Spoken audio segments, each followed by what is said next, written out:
ప్రభుత్వాలకి న్యాయస్థానాలకి ప్రజల శ్రేయస్సు కోరి దేశ భవిష్యత్తు కోసం కొత్త చట్టాలను తెచ్చే దమ్ముందా? కొత్త చట్టాలను అమలు చేసే ఈ ప్రభుత్వాలు ఒకే ఒక్క చట్టం తెచ్చే దమ్ముందా? దేశ భవిష్యత్తును మార్చే చట్టం తేగలరా?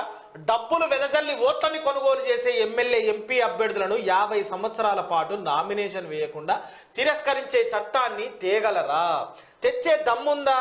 ఓటు అమ్ముకునే వారికి 10 సార్లు ఓటు హక్కు అర్హత లేకుండా వేటు వేసే చట్టాన్ని తెచ్చే దమ్ముందా? ఒకవేళ ఈ చట్టాలు తెస్తే దేశ భవిష్యత్తు చీకటిలో బాగుపడుతుంది, అవినీతి పరులు అంతమవుతారు. నాగిరెడ్డి కేరే అన్న ఇవన్నీ చెయ్యరన్నా, ఇవన్నీ చెయ్యాలి, ఇట్లా కావాలని గుండె కోసుకోపోతుంది అప్పుడప్పుడు నాకు. కానీ చేయరన్నా, ఎందుకంటే మొత్తం ఓట్ బ్యాంకింగ్ నడుస్తుందన్న. ఈ వర్గ పోలని ఏడు ఇబ్బంది పెట్టొద్దు, ఆ వర్గ పోలని ఏడు ఇబ్బంది పెట్టొద్దు, వీళ్ళు ఎవరు అమ్ముడు పోతారు, వాళ్ళు ఎవడు అమ్ముడు పోతారు, పైసలు ఇట్లా వంచాలి, ఈ కాన్సెప్ట్లు ఉన్నారు. కానీ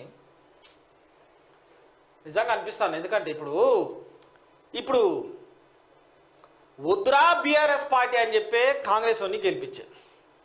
కాంగ్రెస్లో గెలిచినాక మరి వీళ్ళే అధికారంలో ఉంటారు, వీళ్ళు మంత్రి పదవులు వేసుకొని కాంగ్రెస్ వాళ్ళు ఉన్నోళ్ళు వాళ్ళలా కాదు, వీళ్ళు మంచిగా పరిపాలిస్తారు, నిరుద్యోగుల సమస్యలు తీరుస్తారు, ఉద్యోగ అవకాశాలు వస్తాయి, నోటిఫికేషన్లు వేస్తారు.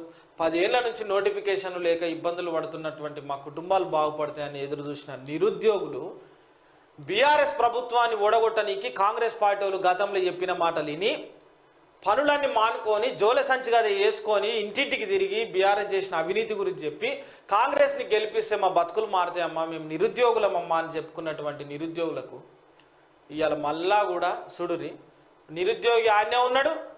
అలా ఓడిపోయిన కొడుకులు అందరూ కూడా మళ్ళీ బీఆర్ఎస్ పార్టీ నుంచి ఓడిపోయి ఇప్పుడు కాంగ్రెస్లోకి వచ్చి టికెట్లు తీసుకొని మళ్ళీ వాళ్ళే ఉన్నారు. ప్రభుత్వం ఏదన్నా ఉండని, జెండా ఏదన్నా ఉండని, కానీ వీళ్ళే ఉంటున్నాడా? వీళ్ళే అన్నమైన వీడే, ఈడికి వచ్చిన వీడే, ఇంకేడికి పోయిన వాడే. కానీ కింద ఉన్నటువంటి నిరుద్యోగులు ప్రభుత్వం కావాలని కోరుకున్న ప్రజలే ఆగమవుతున్నారమ్మా. అందుకే అంటారు ప్రజలందరూ కూడా గమనించాలి. ఎందుకంటే ఎవ్వడు పార్టీలు మారుస్తుండో వాడు ఈ గవర్నమెంట్లు ఉన్నా సరే లేకపోయినా సరే వాడిని ఒడగొట్టాలి, వ్యక్తిగతంగా వాడిని ఒడగొట్టాలి.